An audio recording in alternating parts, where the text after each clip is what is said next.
रीता था सानंदियों बन में दिल्ली राय, आई डकराती हुई एक सामने गाय। देखा सामने कापती हापती थर्राती और थमती है कहीं उचटती है।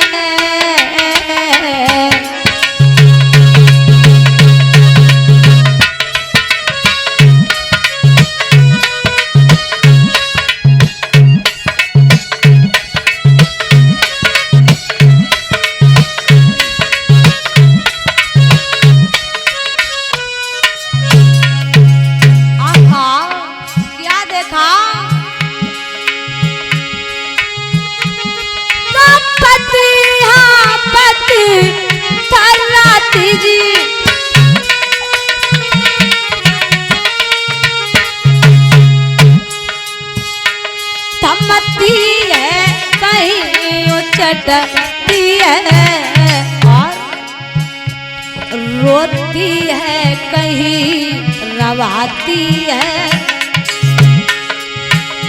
चलती है कहीं अटकती है।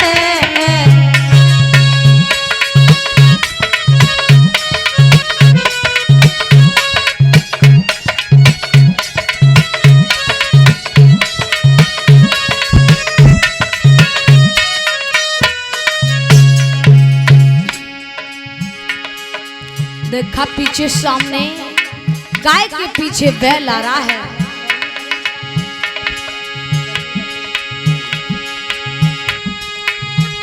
उसके पीछे है एक बैल,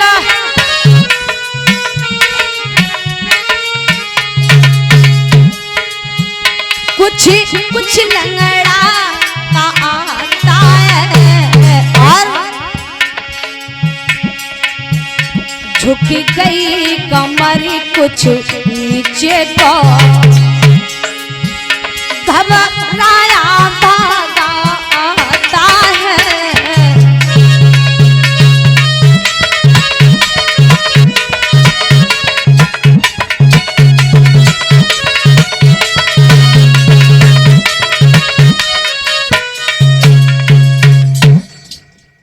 प्यारे सजनों, देखा सामने गाय आ रही।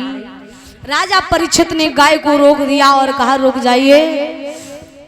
पीछे पीछे बैल आया, दोनों को रोका और गाय से पूछा तुम कौन हो देवी और तुम कहां को जा रही हो? ये तुम्हारे पीछे काला क्रूर भयानक व्यक्ति कौन आ रहा है? गाय ने रो करके कहा परीक्षित राज, मैं कोई साधारण गाय नहीं हूं, सारा संसार मुझे पृथ्वी के नाम से जानता है। बैल से पूछा कि तुम कौन हो? बैल ने कहा महाराज मैं भी कोई साधारण लौकिक बैल नहीं हूं, सारा संसार मुझे धर्म के नाम से जानता है। महाराज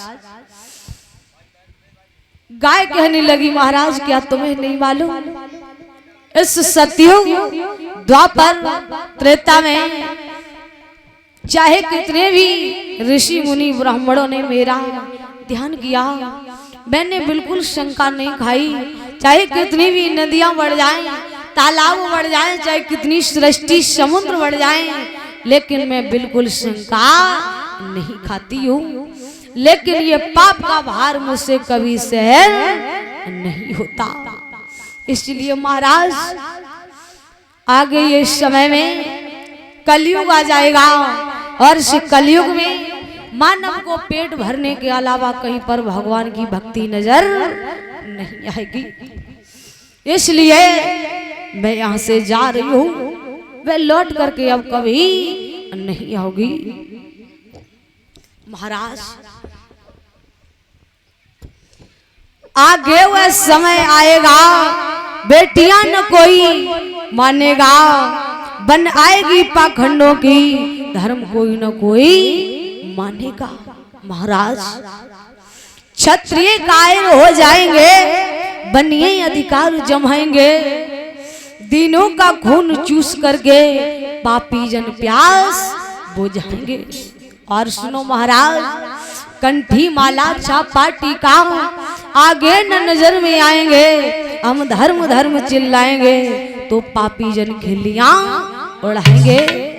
मूर्तियां रात दिन टूटेंगी, मंदिर में बदक दिखाएंगे, जब ऐसी नाथ दशा होगी तो हम कौन दिशा को जाएंगे।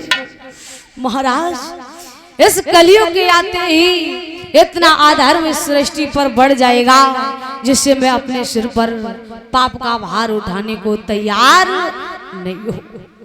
ये पाप का भार तो किसी पर भी सहन नहीं हुआ महाराज, तो मुझ पर कैसे होगा।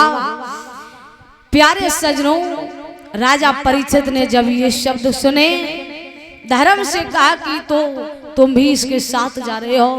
कहने लगे महाराज, जब ये पृथ्वी चली जाएगी, इस दुनिया में अधर्म हो जाएगा, फिर धर्म कैसे रहेगा। इस कलियुग के आते ही महाराज अधर्म होने लगेगा, और जब अधर्म होगा तो फिर धर्म की रहने की यहाँ पर कोई जरूरत नहीं है। इसलिए मैं भी जा रही हूँ। इसलिए महाराज हम दोनों को जाने दो। राजा परीक्षित ने देखा इस कलयुग में इतना अधर्म होगा जिसके कारण कोई भी कभी भगवान का दो पक्ष भी बैठ करके नाम नहीं ले पाएगा। ऐसा कार्य मैं होने नहीं दूंगा। राजा परीक्षित ने दोनों गाय बैल को रोका। तब तक देखा सामने वही काला कुरु भयानक व्यक्ति कंधे पर मूसल रखे हुए परीक्षित जी चला आता है, और जैसे उसने मूसल मारना चाहा, तुरंत राजा परीक्षित ने तलवार निकाली, और राजा परीक्षित ने तलवार को जैसे ही मारना चाहा, उस कलियुग ने अपनी गर्दन झुका दी और कहा, महाराज मुझे मारना चाहते हो तो मार दीजिए, मैं अवगुण की खान नहीं हूं। अगर मेरे अंदर अवगुण है तो इसके साथ साथ मेरे अंदर गुण भी है। राजा परीक्षित ने तलवार रोक ली, और परीक्षित जी आपका कितना भी बड़ा बैरी दुश्मन हो जाए और आपके सामने आकर के अपनी गर्दन झुका दे, लेकिन आपकी मारते हिम्मत नहीं होगी। राजा परीक्षित ने देखा इसने तो अपनी गर्दन झुका दी, दया आ गई।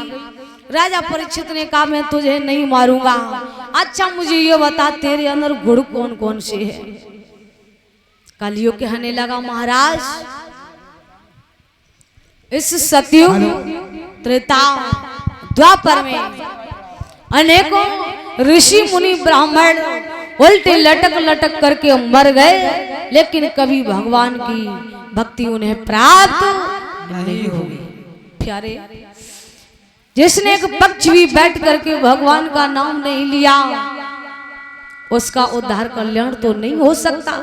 और जिसने सारी उम्र बिता दी, 12 हजार वर्षों तक ऋषि मुनियों ने तपस्या की, फिर भी उन्हें भगवान की भक्ति प्राप्त नहीं हुई।